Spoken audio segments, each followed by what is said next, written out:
Pessoal, uma bomba atrás da outra, a gente já começa esse vídeo aqui pegando fogo. Moraes abusou do cargo para silenciar críticos. Isso, quem está falando é um porta-voz da Casa Branca ao justificar a aplicação da Lei Magnitsky sobre Alexandre de Moraes. Exatamente isso.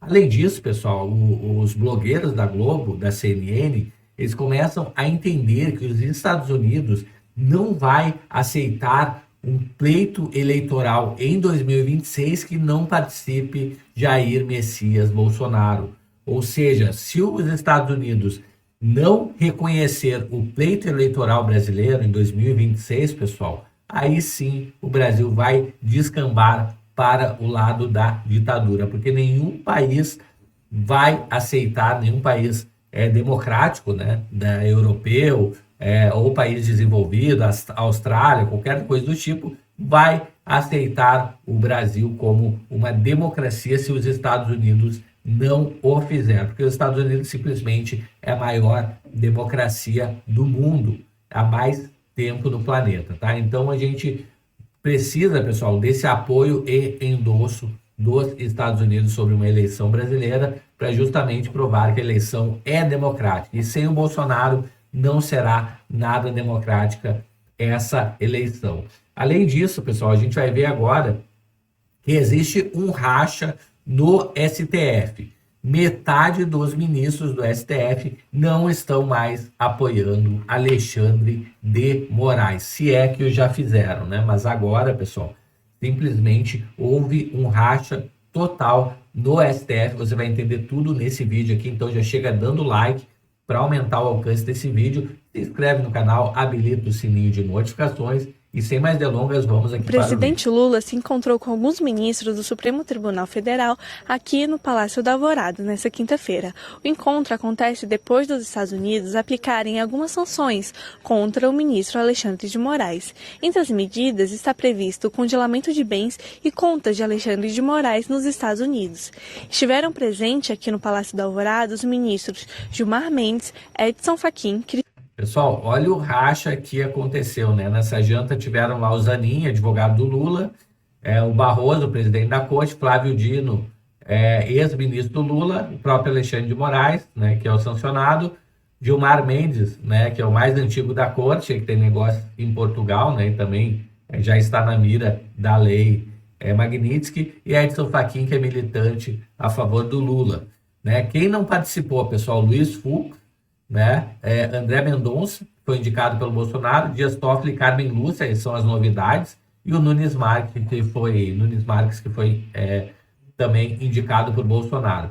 Pessoal, o que me espanta aqui é justamente Carmen Lúcia e Dias Toffoli largando a mão do Alexandre de Moraes. Pessoal, a Magnitsky está pegando mesmo. Os ministros estão realmente botando na balança se vale a pena perder a sua vida financeira para defender Alexandre de Moraes. Cristiano Zanin, Flávio Dino, Alexandre de Moraes e também o presidente do Supremo Tribunal Federal, Luiz Roberto Barroso.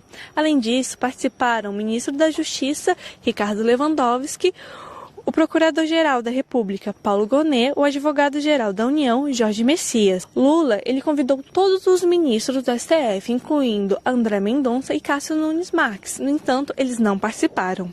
O gesto do petista é mais uma demonstração de apoio ao Supremo Tribunal Federal diante das tensões com o governo dos Estados Unidos.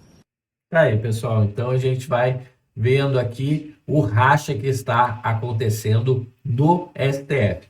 Agora, pessoal, a CNN fazendo uma análise aqui que os Estados Unidos muito provavelmente não reconhecerá o pleito de 2026 aqui no Brasil, caso o Bolsonaro não participe dele, né, pessoal? Vamos ouvir aqui. Eu acho que a gente não deve menosprezar, pensando nessa relação política, o que a matéria trouxe e o comentário do Steve Bannon em relação ao olhar para o Brasil. Né?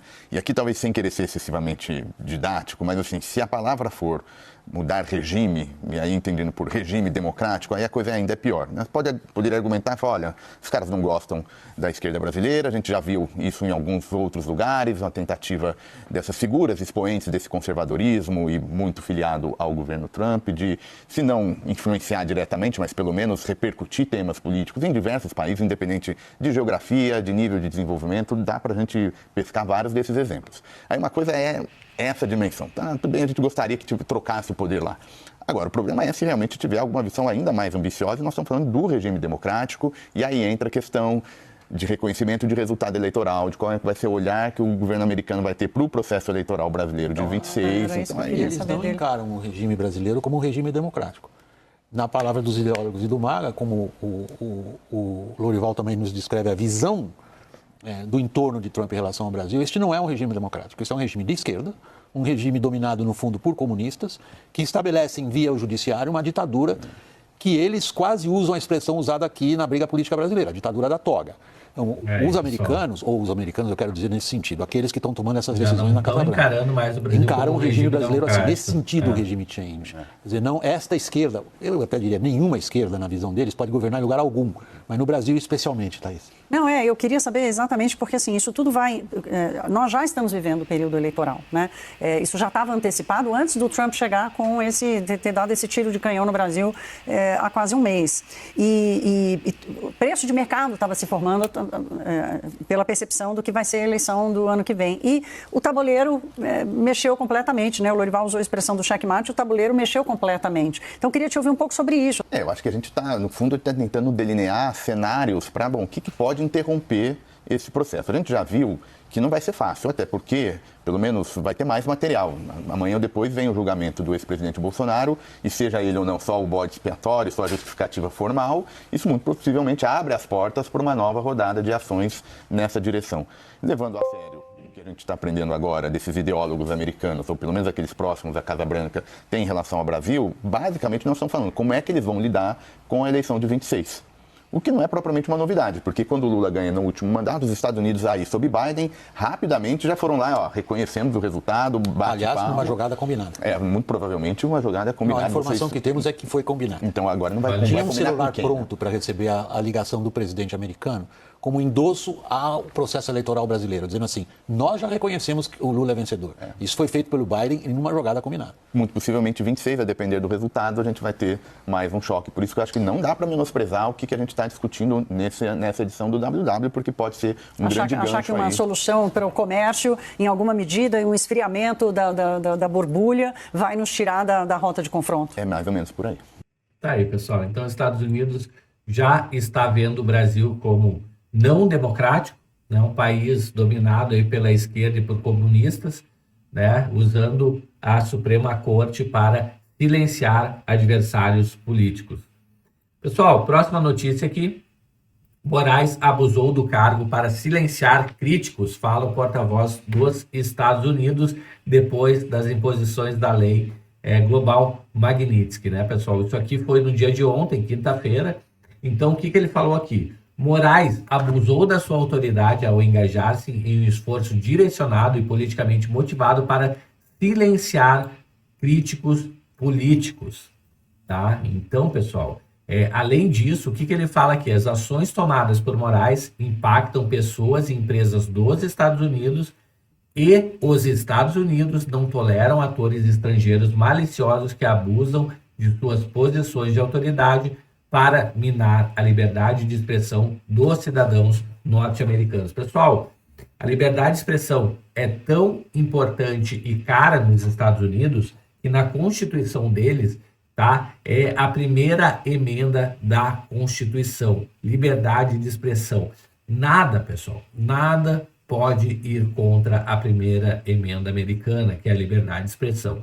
Então, Moraes está correndo um sério risco até de ser condenado à prisão, pessoal, nos Estados Unidos por esse processo que está rolando lá do Rumble contra ele. Então, chegou até aqui no vídeo, curte o vídeo para aumentar o alcance desse vídeo, se inscreve no canal, habilita o sininho de notificações. Eu vou ficando por aqui, a gente se vê logo mais em um próximo vídeo. Até mais, tchau, tchau.